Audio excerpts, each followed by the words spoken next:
Hello, party people. This is the Captain's Log, episode 83. Huh, I believe that is the right one. that's a lot. Yeah, we have done a lot. You know, we mentioned it a couple weeks ago that we're coming up on our 100th episodes for the review show and this show eventually. Yeah. But Review we still need show's to figure like- out what to do. Yeah, review show 100 is like end of next month. Yeah. It's going to creep up on us. Yeah. So we're gonna have to figure something out real soon here to make that happen. That's exciting though. Yeah. 100 episodes in both of them, and I think you've been on like 95 of them of the Yeah. review show. Yes. Yeah. There's only been three. There were 3 episodes you did by yourself, and then 2 episodes were when I was in the middle of moving. I checked out, and you would just do those. Yeah. So that's a lot. Mm-hmm. Good stuff. Yeah. That's exciting. Melissa, Yes. are you a nap person? Do you take Not- naps? Not really. I am somebody that when I do something, I do it all the way. So I don't take a nap Go unless big or I go have exactly like unless I have 3 or 4 hours. No, I'm not. I'm not going to try. That's how you have to do naps. Just like knock out for 3 hours, and then like wake up being like, who am what? Where am I? I don't know. That's what you have to do. I took a great nap today. Oh, My body was just like, yeah, you're gonna need to shut down. Ah! So it was just like, all right, I guess I'm taking a nap. But it felt great. Felt Good. great to take. It's good to hear that a nap success story because so many of them go awry. right? Or like it's like most of the time nowadays, I don't have time to take what I feel like is a legitimate nap, so it ends up being this like 20-minute power nap. And it works, and that's supposed to be more healthy. Of like, Yeah. it helps you actually energize and stuff like that. But it's just like I don't want this. I don't like this. I want a 4-hour nap. Yeah. God damn it! Please let me sleep. Nap success story. When was the last time you actually got to take a nap? Oh. S- In like the last handful of months, like maybe sometime around the holidays, I treated myself to a nap. It's a good time to Yeah. take a nap. Sounds about right. Well, let's see. I feel like today's episode is going to Yeah. be pretty laid back. Yeah. Might be a little bit shorter. I'm not sure. We'll see. I was not feeling good yesterday. I'm feeling fine today, but still not 100%. It was just one of those like weird things where it was like you're extremely tired, you have a headache, you're just not feeling right. Yeah. Yeah. You know, like there was nothing in particular that was wrong with me. It was just like I need a break. Yeah. No, I get those. Yep. Yeah. So that's what I also have to do for work too sometimes, because it's very rare that I get like sick where it's like I have the flu and I'm going to be out for a week. Like, it's very rare that I have to do something like that. So it usually just ends up being like, I've been working for a long time. I deserve a day off. And then it's just like, I'm going to take a day off and then rest, and hopefully that won't get me sick. This seems Help like me a from dangerous not practice to being me. Yeah. I took a half day yesterday only because I had finished all of my work in 4 hours. And like I could, and like we have a big spreadsheet where we track everyone's work, and I'm like, everybody else looks fine. I'm not going to find another 4 hours worth of stuff to do. I might find another 2 hours worth of stuff to do. But like Is the it worth it? vacation date, yeah. And like, I need the 40 hours of money. I am not taking 2 extra hours of time. That's not worth losing 2 hours of money for me. And our vacation time only comes in chunks of 4. So I'm like, I guess I'll take a half day. So I just left early and I called my mom. I'm like, do you want to do lunch? I don't know what to do with my time. And she's like, That's yeah, sweet. your dad bought chicken nuggets. Come over. Yes. And I go over and they're chicken wings. So I don't understand why she's lowering them to the level of nuggets. Well, I mean, let's not count out nuggets. Nuggets are I still was good. excited for nuggets. I wasn't going over there just because food is food. I'm like, oh, cool, nuggets. And I get over there and I'm like, oh no, these are wings. What? There are no nuggets here. It's like being upgraded to first class. I mean, yeah. So I was it not yesterday. It must have been Thursday night then. I had chicken nuggets. I had the rest of the chicken nuggets that were in my freezer because I normally get like the chicken strips. Yeah. And I'll put barbecue sauce on them or something, or you know, make them that way. And then a couple weeks ago, I was just like, you know what? I'm gonna get some chicken nuggets.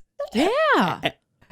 And I did. It was fantastic. But I had like more than enough for like a single meal, but not enough to make into 2. So I was just like, all right, I'm just gonna eat a shit ton of chicken nuggets. I've done that before when there's something I really want to make, but it does not come in a bachelorette size. I'm like, well, I guess I'm just going to eat a couple's worth of pancakes.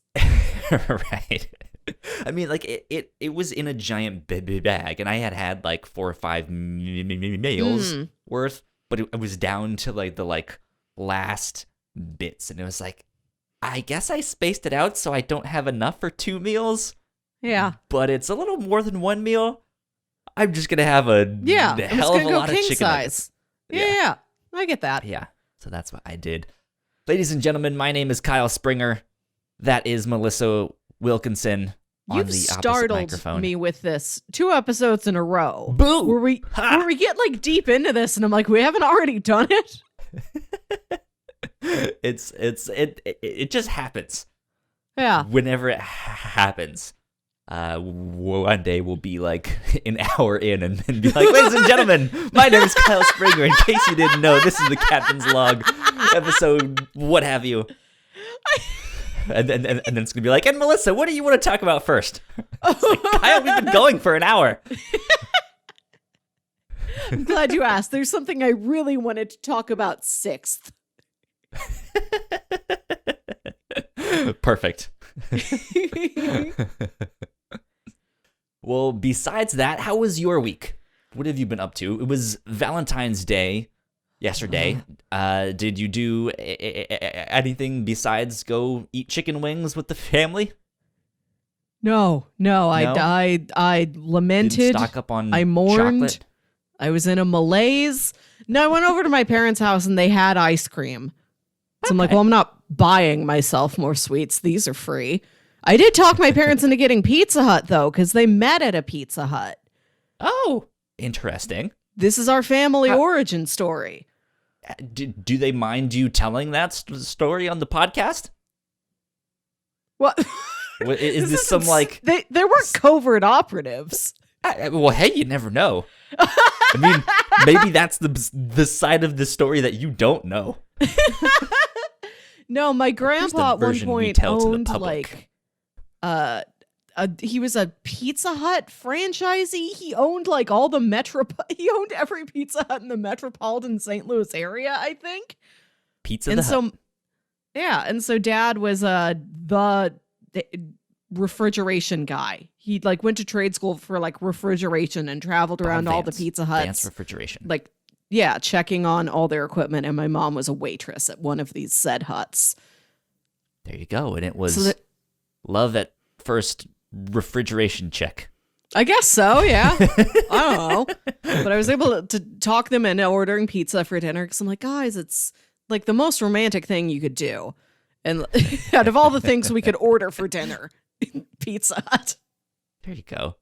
Yeah, but I don't think I even know exactly how my parents met. I know they met in college, and it was like in their like church group thing, but I don't think I know the exact story. I've never been one to ask. Yeah, I don't. You guys can have that. I don't know how I know this. I don't know when this information was provided to me. Yeah. So, I don't know. I discount chocolate is always enticing. I feel like nowadays, though, the stores have kind of wisened up and they don't put it on discount because they know that people are going to be there. No, hoping, they do, but it's like 30% off. No, instead of the let me watch that this. It used to be.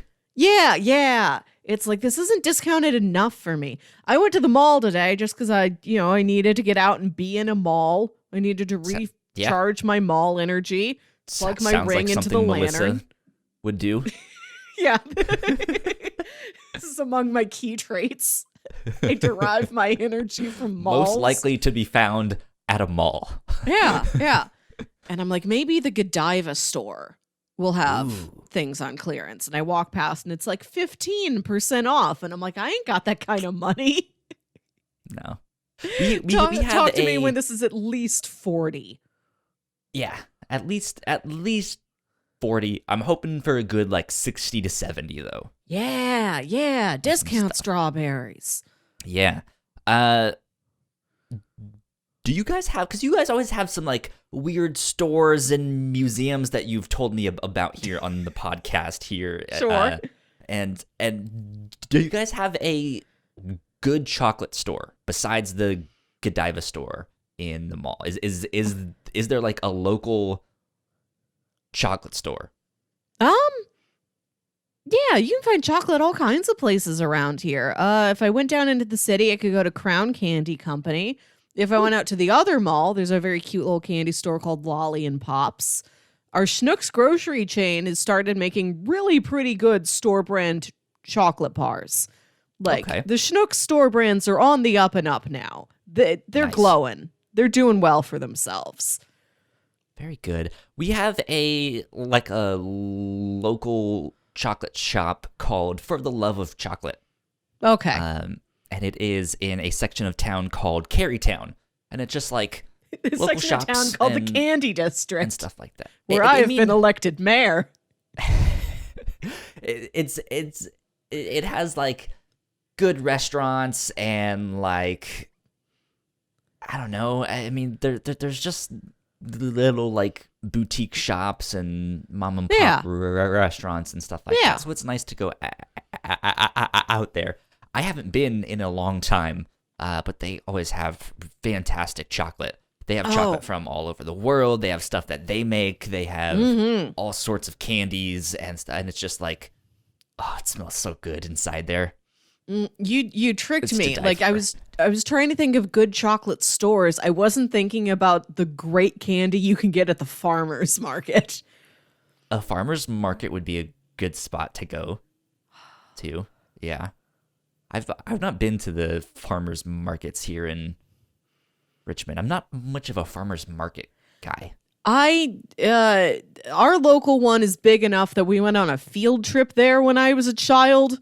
Like it's a big enough farmers market that it is a field trip destination.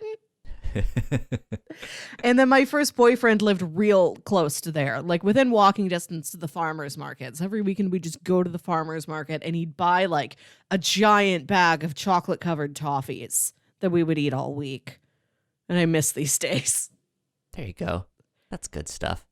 What was speaking of field trips, what was the field trips that you guys went on in school? Well, Missouri, St. Louis has got quite a selection of good, high-quality free museums. So we did the Art Museum. We did Science Center. There's the whole day long trip out to Jefferson City, the state capital, which is like a 2-hour drive away. So they rented us all these big buses, and we go out there and we visit the Capitol building. We went to Scott Joplin's house. We would go to Scott Joplin. The ragtime composer. Oh, Do do okay. do do do do do do do do do. I was like, I feel like I've heard that name, but I don't know what it is. So Ragtime. It's him. And Good we old went to his Ragtime. house. Yeah. And we'd go to just presentations and like workshops and stuff at like other schools or like community colleges. Like somebody's giving a presentation about something, you kids are gonna go watch. Interesting. What do you guys have? Because Okay. you're in So quite a historical center. yeah, so I grew up in Northern Virginia, and I don't know if I've mentioned it on the podcast here or not, but my elementary school was named after Buzz Aldrin. Yes, you have mentioned this. And so I've got to meet him. I've got to shake his hand. We did like space camp style stuff where it was like, okay, kids, you're now NASA.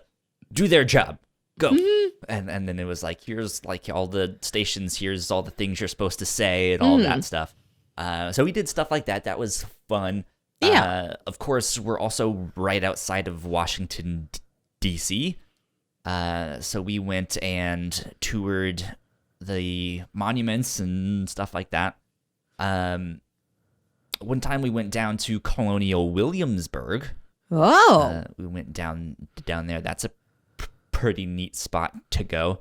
It's yeah, I mean, it's just like this section of town. I guess that makes it seem smaller than it actually is, but it's like just like this place, and everyone who lives there and works there just acts like they're still in colonial times. Yeah. And so you can go to like colonial restaurants, and you can see a blacksmith, and you can you know, they're all in their like bonnets and cobbled shoes and stuff like that, or whatever the hell they wear. Yeah, I think we then- had a field trip once where we went out to one of the local like state parks, and they taught us how to play baseball the way it was played in like 1905. This is the original baseball they don't tell you about in schools. This is your grandfather's baseball. Yeah. It's baseball, but with knives.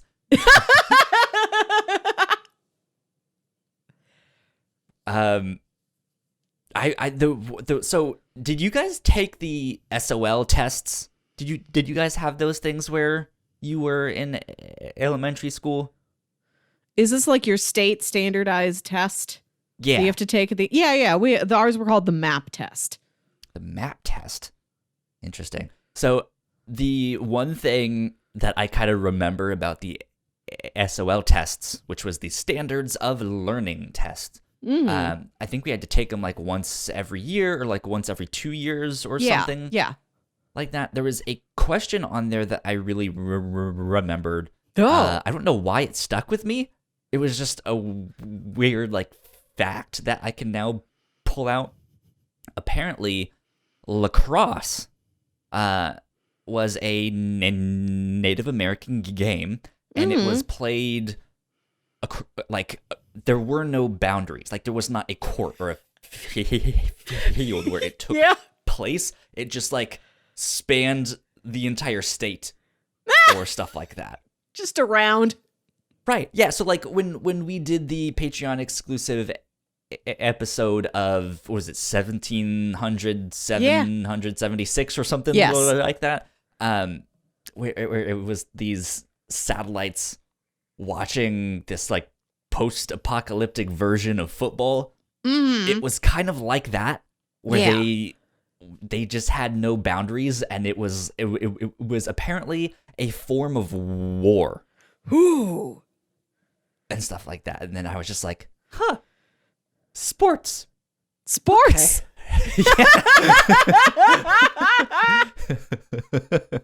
So I have no idea why that stuck with me. And then I played lacrosse in high school.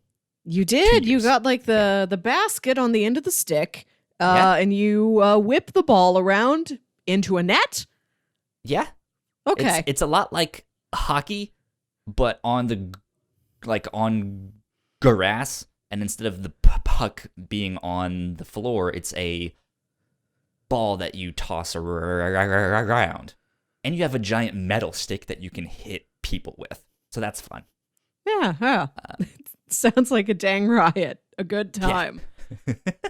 One of my first jobs at the company I work now, before I got into the department I'm in now, I started out checking state standardized testing. We would do the composition for these, where we didn't write anything. We didn't do the artwork, but we would just, like, the company would give us all the raw materials and we would put it together into printable files. And It was my job to just check the PDFs. It was my job to make sure all the scantron bubbles were lined up correctly. Which was very tedious.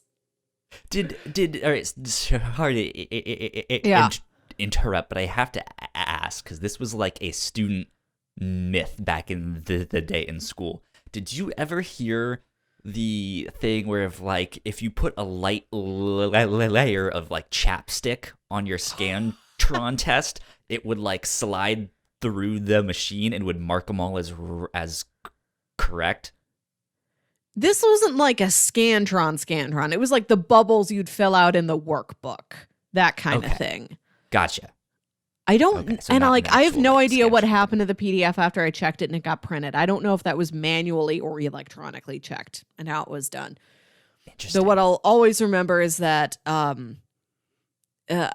was checking like a reading comprehension test because we did lots of different subjects for lots of different grades and lots of different states. And so I forget what grade and state it was, but it was reading comprehension, and the story is called Glasses for Esteban. I think it was for a younger grade, and it's just about a boy who realizes one day that he needs glasses, and then he goes and he gets glasses. Like, the story's not the important part. All you're supposed to do is read it, and at the end you answer questions, and that's the point. Just like, did you remember the things about the story you just read? Yeah. What did Esteban need? He needed glasses. But the part of the story I remember is that he's like playing baseball. Like, he's in the outfield playing baseball for his school, and he's not catching the balls knives? right. There were no knives. He's not catching the balls right, and like he's talking to his coach about it, and this is how he figures out, like, oh, I don't see very well. I need glasses. And it's got this pencil, like this line drawing illustration of Esteban and his coach. But like, their eyes aren't looking at each other. They're kind of looking up, and their mouths are like too wide open. So it looks like it's just this boy and this baseball coach like looking at the sky and howling. Is this another part of this your grandpa's baseball? Like we play it with knives and we look at the moon and howl. It's such a Night Vale concept. Right.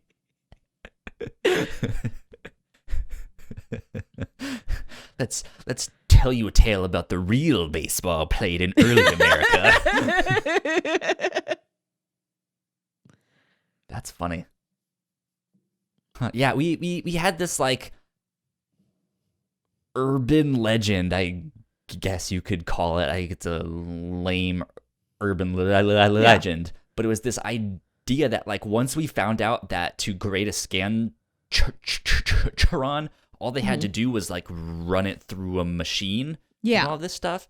And so I don't know where it came from, but somehow we heard that if you like put a layer of chapstick on a certain part of the scantron, it will just like slip through and it will like it won't mark them as wrong. And so I guess that means that they're all correct.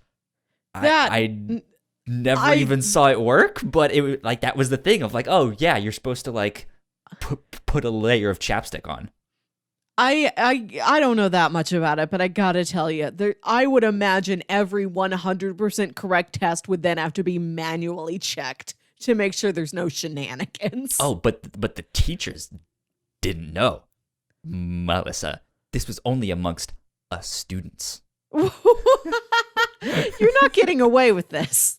Like, there's No, rules in place. There's admins like me that have to check this stuff. Dang you, Melissa. I'm basically like academic nonsense police. I'm just here to like wave my finger and be like, that's not best practices. You're not following the publisher guidelines.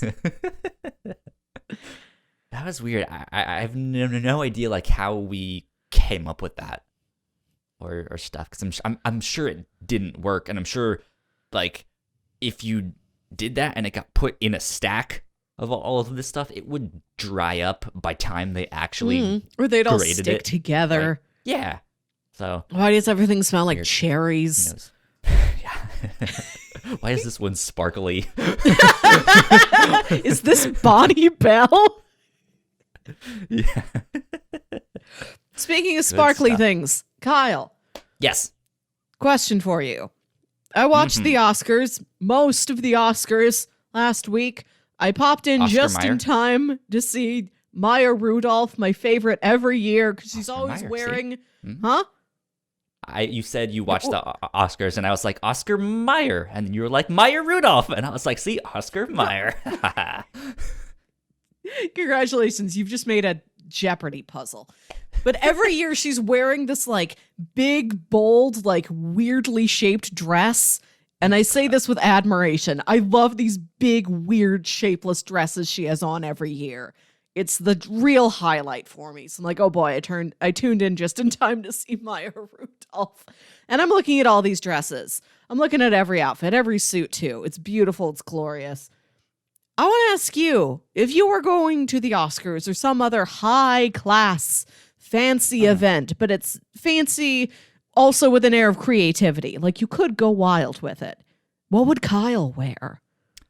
Oh man, I don't know. So I just looked her up. She was the one in the like sparkly red copper Yeah. dress thing. Okay.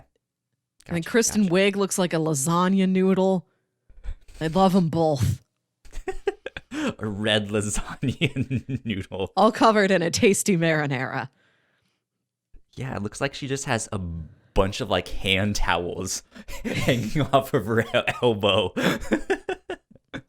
Oh man, what would I wear to the Oscars? I don't think I've ever even seen you wear a shirt that has buttons on it. So I don't know what formal Kyle looks like. All right, so formal Kyle, I hate dressing up. That's rule number one. So when I do, I like to kind of be a lot more casual with it, like as dressed up that it's like that meets the requirement, but casual enough where it's like, okay, you got away with wearing tennis shoes with that. But it looks nice. I never went to my school's prom. I went to my church's prom, and when we went there, I asked for a fabric sample of my date's dress so I could match it. And I got it was some like pastel green. She had this like white dress with like green floral stuff on it. And so I had just like a plain old white shirt, but then I had a tie that was that same pastel green, a darker green, and then white, and it was like striped. And then I had a black vest on top of that, and then I wore this a pair of like double layered Converse tennis shoes those that things. were black on the outside, and then the inside layer was this like black and white plaid pattern, and then I got laces to match, so these like green laces, and I laced them up with that. So I like to do stuff like that. So you're telling me that if you were to go to the Oscars, you would just make your date pick out the outfit first, and then you would just follow? No, I wouldn't make them pick first.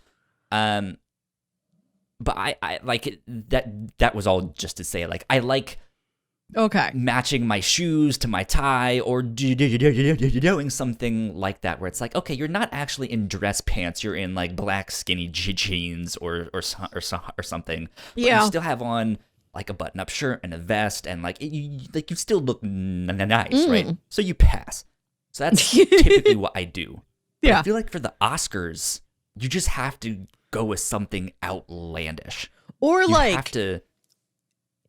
Or like it's just a tuxedo. Classic tuxedo, high quality, traditional. Like I feel like those are your options. Real eye catchy or just like, what are you imagining I'm wearing? It's that. Just look up Oscar outfit in the dictionary. I'm wearing that. Yeah, I feel like if I ever got the chance to be at the Oscars, I would want to go over the top and just wear something completely outlandish, or have it be some kind of like nerdy cosplay that like can pass as like, this is acceptable at the Oscars. But really, you're dressed as Link. Right.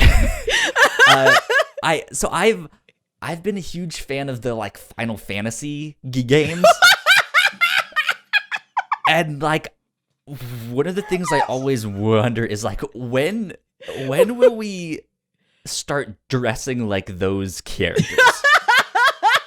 I want to dress like a Final Fantasy character. Like, I think there is Japanese street fashion that does that, but as a general, widespread Western culture, you're right. Nobody's walking around looking like Cloud Strife. Right. So, like, I think I would want to go as Orin from Final Fantasy X. If you want to look them up at some point. Is this Orin or En? It's Auron. What? From Final Fantasy X. Orin. Let me see if our surfing thing works. Bam! There we go. What? Orin. Let's see if I can find a good large picture. And no, I would not have the giant sword. But I would have this like large red coat and my arm just like hanging inside there. No. I'm gonna veto. Why this. not?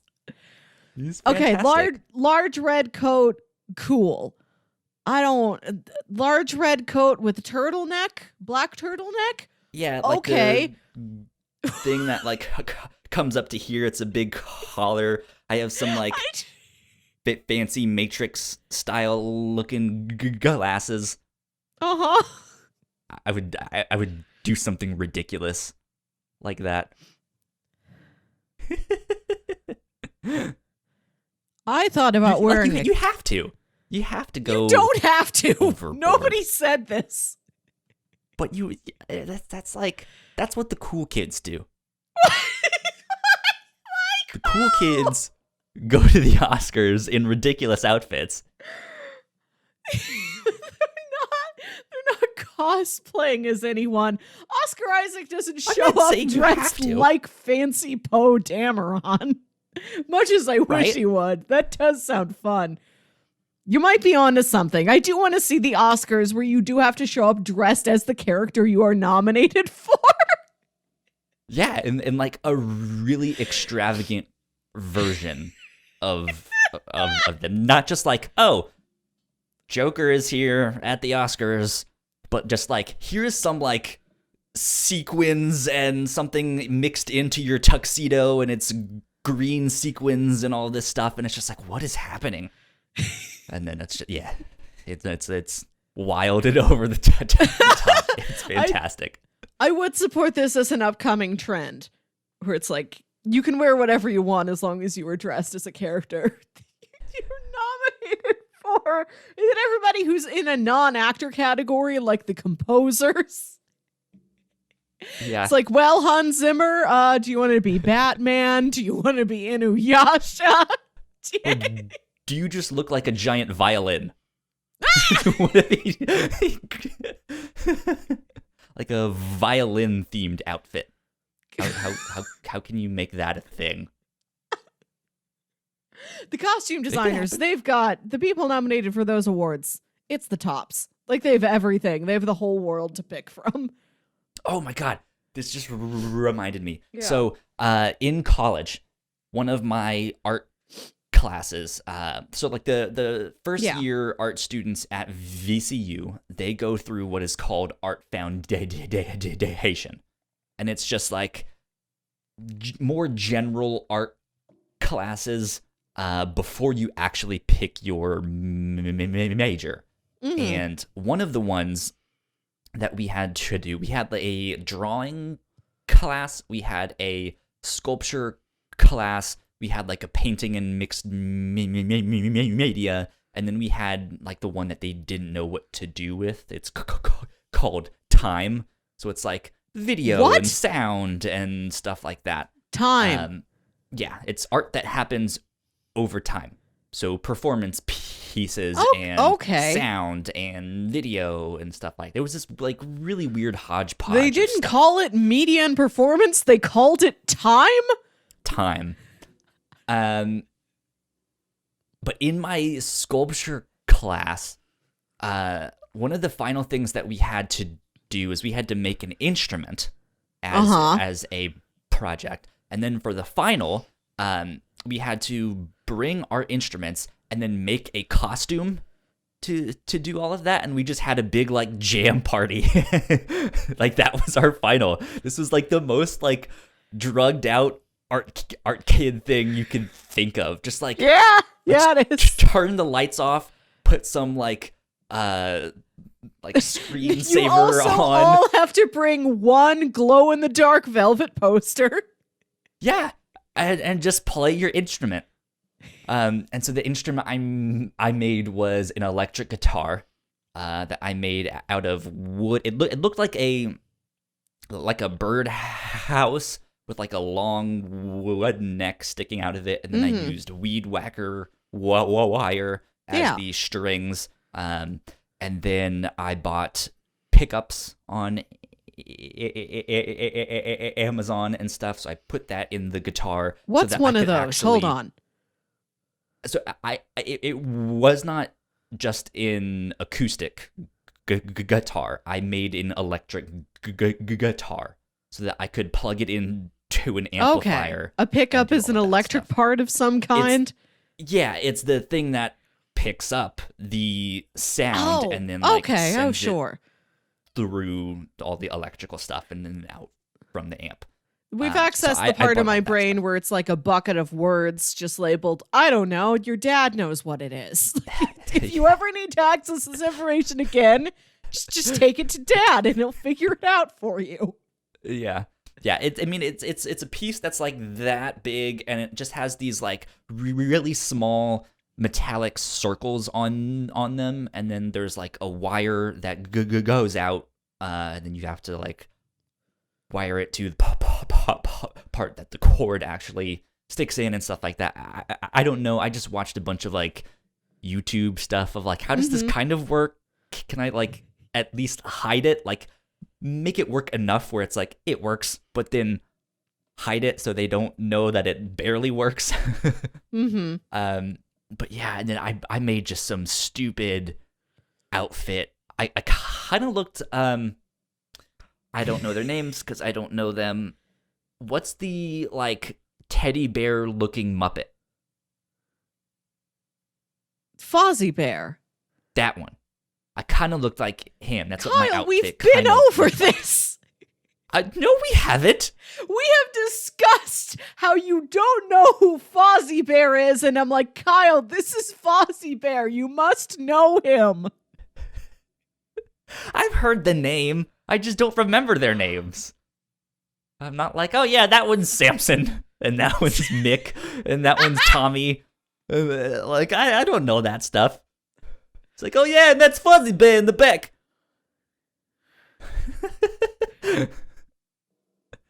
But it was like some jacket that I think my roommate had. This is the funniest thing. So I go to my roommate and I'm like, hey, I need to make a costume for my art final, do you have any kind of articles of clothing that you want to donate and get rid of? Mm-hmm. And I kid you not, he takes me into his room, he opens up his closet, and word for word says, I happen to have a collection of eclectic jackets. And then he like motions at them all, and he was like, take your pick. And I was just like, are you sure? Like, this seems to be something that you treasure. He was just like, nah, I found them all at thrift stores. They're useless. They're just weird things that I own. I'm like, okay, dude. So I found one that was like fur on the inside. So I turned it out. I cut the sleeves off. I attached the sleeves to like this, like a headband style thing. So they ended up being like these big floppy ears. Oh, okay. Had this like fur vest. More like a Rolf the dog. Yeah, it was so dumb. It was a terrible costume. And I sat there with my like homemade electric playing a birdhouse. Yeah. It sounded more like a fart machine is what it sounded like. It was like, I think you really made that guitar wrong. It worked. It was an electric guitar. It made sound. You could make different notes. All of that stuff. Project completed. Tune. 100%. There you go. Speaking of costumes, we had our first look at the Robert Pattinson Batman. Yeah. In this very weird video. It's like 30 seconds long, and it's a dark room, and a red light comes out. A red light comes on, and he just like kind of saunters out, and he like poses moodily. You don't get a good look at his face. He's got the mask on. Brooding. It's just all we don't even get a full body shot. It's just like, yeah, look at his torso and his shoulders for 30 seconds under a photo developing light. I am Batman. And now we're done. I changed that back to cyan because that red wasn't as red as I thought it was. Why is it not changing back to cyan? There we go. Okay. But yeah, it was more so just like a screen test of what does he look like in the costume, but like in an incredibly this, like, weird, moody lighting, moody, dramatic light that no film would be shot in. There's no purpose behind this. I don't know. Okay, if this entire new Batman movie is shot entirely under photo developing light, I'm gonna owe you another pizza. I mean, it is like I'm thinking of like seedy back alley Gotham, like in bars. There's neon lights. Maybe he went into some club to go you know, be like, Mr. Freeze, where are you? Where is he?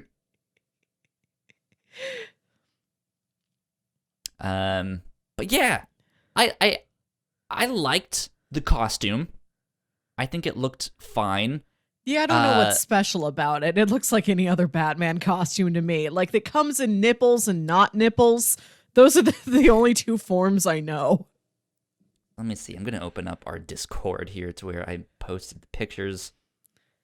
Which is so funny, because your profile picture on this Discord, and I think on your Twitter, your Instagram, red mood lighting. Yet you are also doing moody model shots under a red light. It looks like this was taken on the same day in the same place.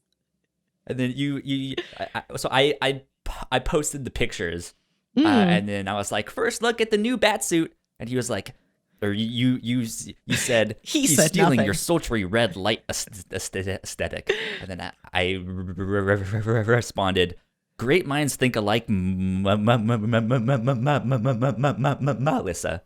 Batman is half the man I am, though, mostly because he's half bat. 50% bat, 50% man. We all know.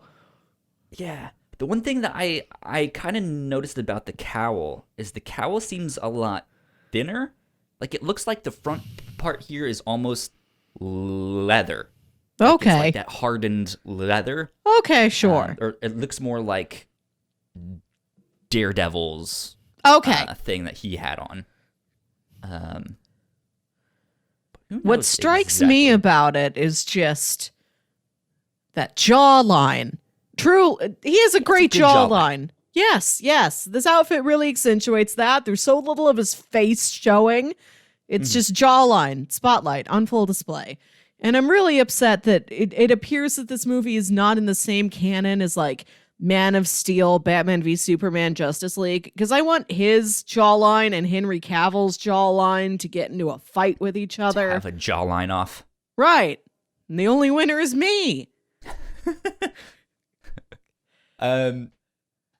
Yeah, I like the costume. I guess I don't really have much to say about it yet. The one thing I does did anyone? hear is supposedly, I don't know if this is true or not, but the bat symbol, the theory is that the bat symbol, it looks like metallic and it's made out of some kind of metal looking thing. It's made out of the metal of the gun that killed his parents. Why would he have I don't know that? how true that is, but I heard that. Who provided him with that gun? I mean, in the comics, he ends up confronting that person, and so like maybe this is a world where he tracked down who it was that killed his parents, and he was like, Joe Chill, don't you do that again. Makes sense. I guess they don't catch Joe Chill. I'm thinking about him like, did you get this out of the Gotham police evidence lockup? Maybe. I mean, maybe that's what he did. Who knows? But I don't know how true that is. Also, in the Batman Arkham video games, his suit also looks very similar to that, where it has like more. It looks more metallic at certain points, like on the bat symbol or like shoulders for like armor and stuff like that. But we shall see. Yeah. Very little to go on, but I'm happy there is progress. Yeah. And we'll see how it ties into the whole DC continuity and stuff like that. Yeah, I have it no could idea. be that this is a younger Batman. Like this is like a younger version of him. Robert Pattinson growing up into Ben Affleck isn't the worst casting I've heard of. Sure. You remember that movie 17 again, where supposedly Matthew Perry, he's in his 17-year-old body again, but it's Zac Efron, and I'm like, this math doesn't line up. I don't buy this. Yeah, that's and that was like way after he did High School Musical. So it was just like it was Zach like when did it come out? I don't remember when it came out, but it was like post Disney Zac Efron. So it's just like, okay, you're an adult now, acting like you're 17. It might have been right around High School Musical 3. I don't know. I don't have the timelines on this. I don't know. High School Musical multiverse. Supposedly, High School Musical, the series, is actually very good.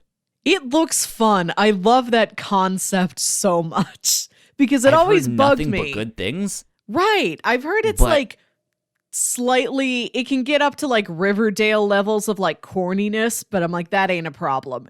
I feel like we could do with more of this. Yes, please let it go there. So I hated the High School Musical movies back in the day. They were not for me. They were not my thing. So I don't understand it. I have no interest in this show, but it's fascinating to me that like people are still like, yeah, this is actually pretty good. Like it's not it's not as cheesy as you think it is, but it is in its own way. Yeah, it's very self-aware. I like it because it always bugged me that within High School Musical, the climax of the movie is the callback auditions for the musical. You don't see what that musical is. And this is a show. That's news to me. Right. I had no idea that they didn't even do a musical. The movie ends. Yeah, the movie ends before the musical is done, which I found very upsetting. So I like that this is a show about a group of kids whose musical their high school is putting on is High School Musical. And I'm like, good, finally we have something where the show they're supposed to be putting on within the show actually means something, and we know what it is, and we understand why it's important that they want to be in it. Like, oh, I identify with this character, I'd love to play this character, and it's instead of just being like, I play basketball, can I also sing? It's like, well, who are you even going to be singing as? What are the songs you're going to sing? Is this play anything at all? Finally, it's something. There you go. They finally made something out of High School Musical. Mm-hmm. Oh, well. Speaking of songs. Yeah. I know you're a big James Bond fan. What do you think of the new James Bond song? I like it. I think it's Billie Eilish, which is an interesting turn. If you would have given me 100 guesses for who was going to do the new James Bond theme, I wouldn't have gotten to her. Yeah. I believe the forefront was like, what if they just get Adele to do it again? She was so good the first time. Just 2 Adeles. Yeah. Adele part 2. It out. But I like this new Billie Eilish theme. It's quieter. It's more of a ballad. I do kind of wish it got like bigger and bolder. Like there was something about it that made it like a real radio hit or something like that. Yeah. Like it doesn't have exactly the same punch as Skyfall does. It doesn't.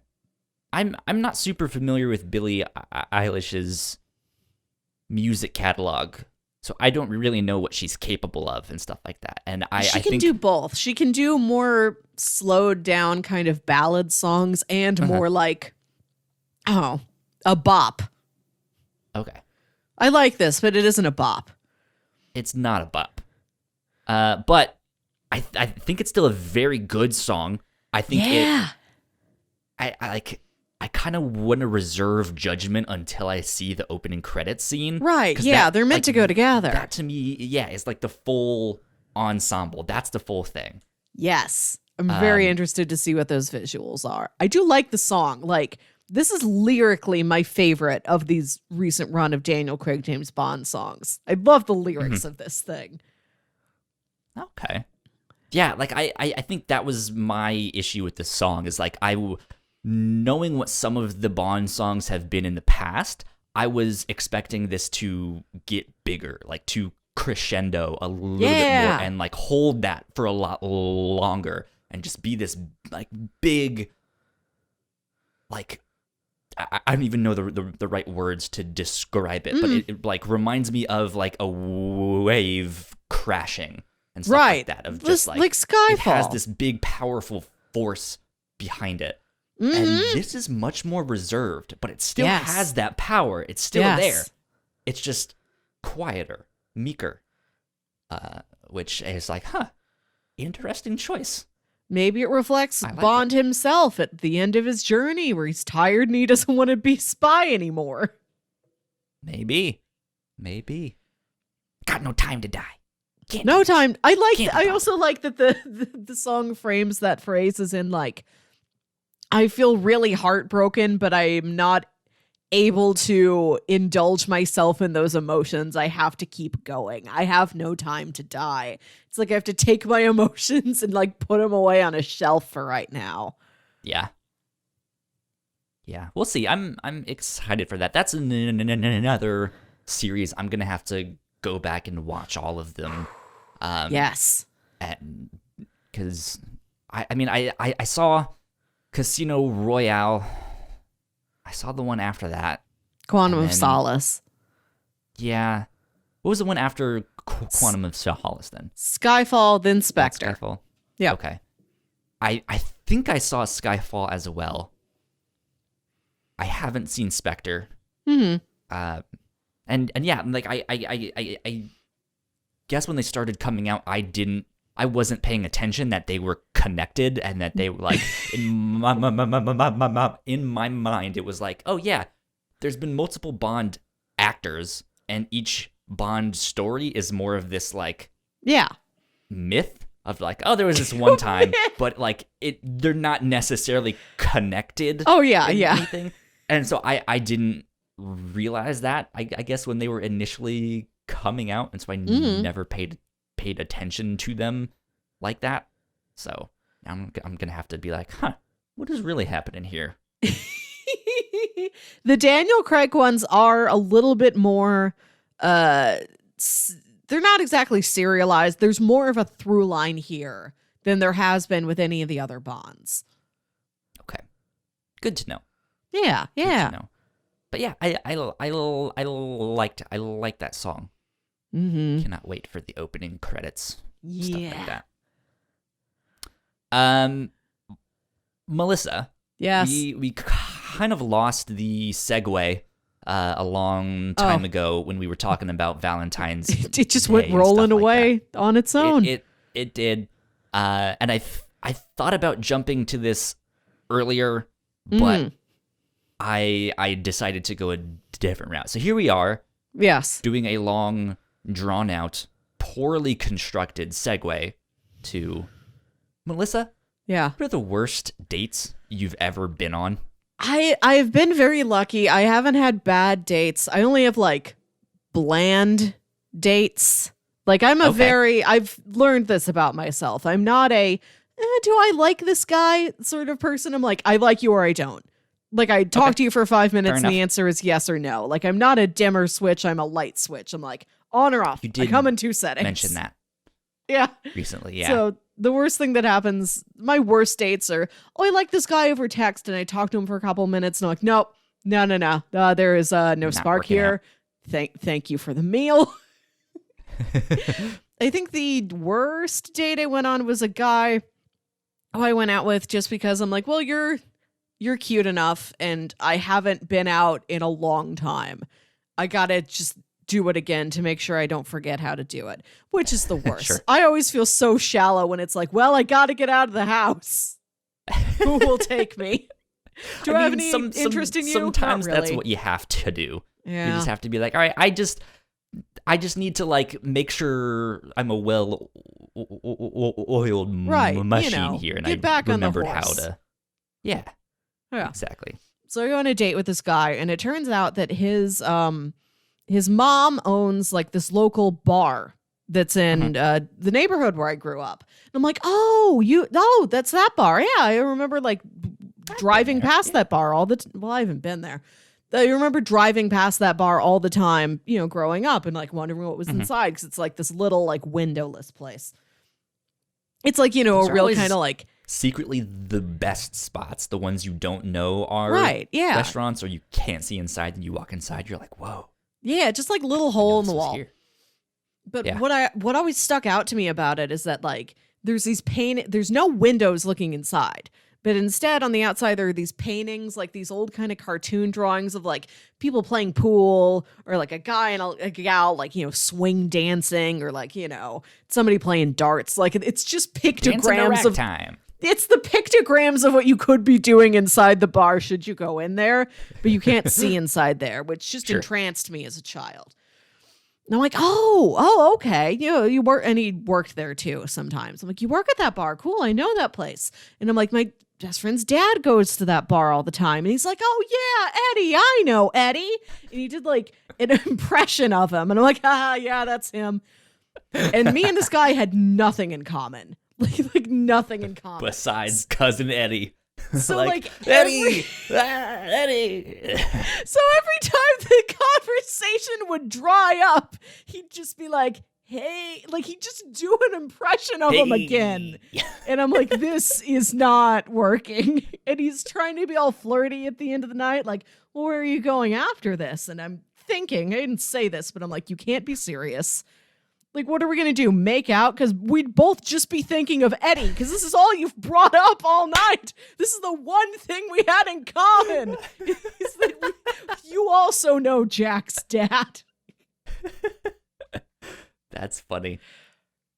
Man, I don't know if I've had stories like that. I've had a couple bad dates. Uh-huh. One of them wasn't even really a date. I matched with this girl on Tinder, and we started talking, and she seemed pretty cool. And the night that we matched, she invited me over to her house because there was a party going on. And it was like, look, I just asked you what your name is. I don't know if a party is my thing yet. I don't like those. Let me establish this. It really bugs me when I get asked out after 10 minutes, but I don't like when we've been talking for like 3 days and you haven't asked me out yet. I've become very picky about the precise window of time in which I get to be asked out. So like it wasn't necessarily a date. It was like, hey, this is what I'm up to right now. If you want to stop by, you can, because there's house a party. bunch of people There's here. chips. Yeah. Something to do. And I was like, yeah, I'm not much of a party person. I'm typically a very quiet person. I just kind of keep to myself. And so it like 2 or 3 days go by. I'm getting to the point where I'm like starting to think of like, okay, what would be a good date that we could go on? And I happen to have to like go across campus to go print something out for one of my classes. And so hey, babe, you want to meet me at the printer? Yeah. It's like, hey, babe, you want to meet me at the printer? You can print out some MapQuest directions or something. There's cyan ink, and I might be seeing you there. There you go. Hey. But so I was like, hey, like I'm about to go across campus. I'm gonna be walking by like right where you right where you live. I don't consider this a date, but if you want to join me, you're more than welcome to like go on a walk with me and do all of this stuff. That's nice. I applaud you for specifically saying I don't consider this a date. That's good form. I'm very clear on like what is a date and what is not. I'm not gonna be a like, let's hang out. And then like consider that a date. I'm just like, no, you're hanging out. Yeah. But yeah, so I'm like, I have to specifically go do something. If you want to keep me company, you're more than welcome to. And so we go on this walk, and she is very quickly turning the conversations just really sour, and not in a like she's bad at conversation, but she keeps trying to pivot to all of her like medical and mental issues. And just like, these are all the things that are wrong with me. And I'm just like I get it. We all have baggage and stuff like that. Like I try to accommodate like the first couple times that it goes in that direction, because this is stuff that would come out like as you get to know someone, right? But this was like the first time that we had really like I think we had met up briefly to get a drink or something like that. I don't remember, but I think this was like one of the first times that we met up to like, well, who are you? Well, like, and it was just she kept taking it to like, well, this is wrong with me and that's wrong with me and all that stuff, and I was just like, I don't know you. Like, like this is not great conversation. Like, this is like, good. This is helpful information for me to have. I understand. Thank you for being open. Also, do you have hobbies? It was you got that. any Like, siblings? so Did you grow up around here? Like, I think that is important, but like, whoa, that's like number 10. You get to it. You don't get to that at like number 3. like maybe if we've been dating for some time and it's like, okay, like, hey, here's some things that you might want to be aware of now that we're a little more serious or stuff like that, you know. But it was just like, what are you doing? Like, this, can we like at least talk about the weather for a minute? Like, can we at least make small talk? What's for your like 2 major? seconds? Yeah. Before you give me all of your baggage? Like, I don't even know your full name. Like, so that was not a great date. And then, yeah, after that, I was like, yeah, this isn't gonna work out. No thanks. Can I tell you about the worst date that anybody has ever described to me? What's that? So this didn't happen to me. This happened to Dustin at work. Poor when Dustin. When he was in high school. So this would have been like 99 or 2000, I think. He's some years older than I am. So it's him, his prom date. Weirdly enough, I believe her name was Melissa. He told me this once. Okay. Like he was always like, oh, I dated this one girl. Yeah, and like I somebody dated else. Melissa once. Yeah, and then somebody else asked him, like, what's this girl's name? And he's like, oh, her name was Melissa. I actually dated a series of Melissas. And I'm like, what? And I'm like, I guess this is what it took for you to end the streak. Yes, this is what he said, which is wild. I couldn't do such a thing. Like, my first boyfriend's name was Jason. All Jasons are off the list now.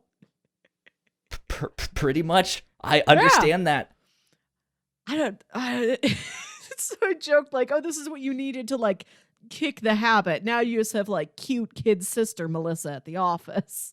Yeah. This is how I view us. He trained me. I'm like, that's my office big brother. So he's going on a date. This is high school prom, senior prom, I think. Maybe junior prom. Doesn't matter. It's prom. It's him, Melissa, a group of other friends. They're at his mom's house so that they can take pictures or whatever. And his mom brings out a box of wine. And she pours each of the kids like a 6-ounce glass of wine, which I applaud her. I think that's appropriate. Like, don't waste good wine on these teenagers. They don't know what it is. Boxed wine is the way to go. Yeah. You get like one 6-ounce pour of boxed wine on right. them. Yeah. So they all get in the limo. They all get in the limo and they're going to prom, and he notices that his date's being kind of quiet. And they get to the prom. And like they sit down at their table or whatever. They get their food ordered, however it goes. And then she kind of like, she's still really quiet. She doesn't feel like dancing or socializing.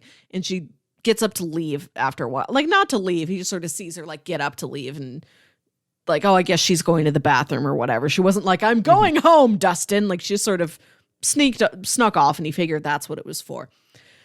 And then later, like 10 minutes later, like the vice principal comes over to him. He's like, Dustin, I would like to speak with you. And he takes him into the hallway or whatever. And he's like, your date told me. Exactly. He's like, your date told me that you were drinking before you came to prom. And he's like, my mom gave each of us like a couple ounces of cheap wine.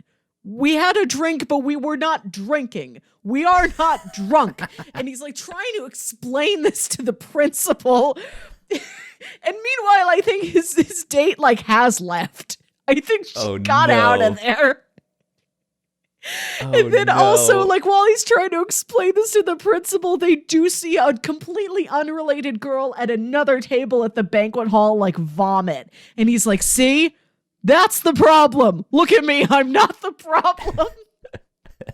And so then he's like, my date left. The principal's like, okay, but I have a feeling he's going to be watching me all night. He's like, I'm out of here. I'm done with prom. And he calls his aunt. His aunt was supposed to like pick him and his date up from prom. This was the deal. So he calls her and he's like, hey, aunt, whatever. Can you come pick me up early from prom? Like, this stuff happened. And she's like, oh, dang, buddy. Sure would love to help you. I'm at Olive Garden happy hour and I'm drunk. I can't come get you until I sober up. So can you stick it out there for a while? for a couple more hours. Yeah. He's told, and like I've heard him tell the story, and like I've heard him tell it a couple times. Like rough. somebody will be at a party, and somebody will be like, "Oh, Dustin, tell the prom story again." So it keeps getting more details. Like eventually, he's like, "Oh yeah, my date's name was Melissa," and I'm like, "That's weird." Like he just said, my aunt couldn't pick me up because she was drunk, and it was like 2 times later that he's like, she was She's drunk at an Garden happy hour. Garden. Later, Chowing down on some breadsticks and pasta. If I have the stories straight, because he's a man with a multitude of stories, and I hope I'm not getting my wires crossed. I think I have it straight that he kept dating this girl. Him and this girl kept dating. And when she turned 18, Why? I don't know. I don't understand the choices he makes. She's a snitch. When she turned 18, she got his name tattooed across his chest, across her chest, like without asking him. Oh no! Like she just like came over into his house, and I guess they're making Just out or like, whatever. bam. And she takes off her shirt, and it's got his name on it. Oh no! And I think that was like that was the sign. And he's like, ridiculous. I think they only lasted like 2 weeks after that, which still might be too much. Like that is a lot. right? Wow, my cheeks hurt just from thinking about that. And he said that like a couple years ago he ran into her sister out somewhere, and he asked her like, how's she doing? Does she still have that tattoo? And the sister's like, that's the thing you ask. Right? Yes. So up until at least a couple years ago, she still had it. That's so funny. I don't like living the spinster lifestyle. I wish I had a boyfriend. I lament about it daily. I know I'm supposed to be like the cool, fierce, independent woman who don't need no man, but no, I'm like, I'm ready. Where's that husband? Where's he at? So as much as this bothers me, I look at Dustin and all of his various relationship disaster stories and like, well, at least I'm not that. Having no relationships mean I have no disastrous relationships. So maybe I'm coming out on top with this. So I had another date. Again, we met on like Tinder or something, and I eventually asked her out. And we went to go get dinner and drinks at this place near campus. It was like a wings and taco bar. And they had cocktails and stuff like that. So we went there, and for the most part, everything was fine. Everything was fantastic. We had great conversation. She looked fantastic, and the only problem was that it was a little loud where we were, and so it was hard to hear one another exactly. There were times where you'd have to be like, "What? Can you mention that once more?" You know, and that's never a great thing for a date in general, especially if you want to talk. Unfortunately, this is when a lot of the like, oh god, now I forget, and I feel bad for forgetting. What was there was a bunch of like riots here in America. They were like really racially motivated. I think they were taking place in the Midwest. Oh, the Ferguson riots. Was this approximately Yes, 2015?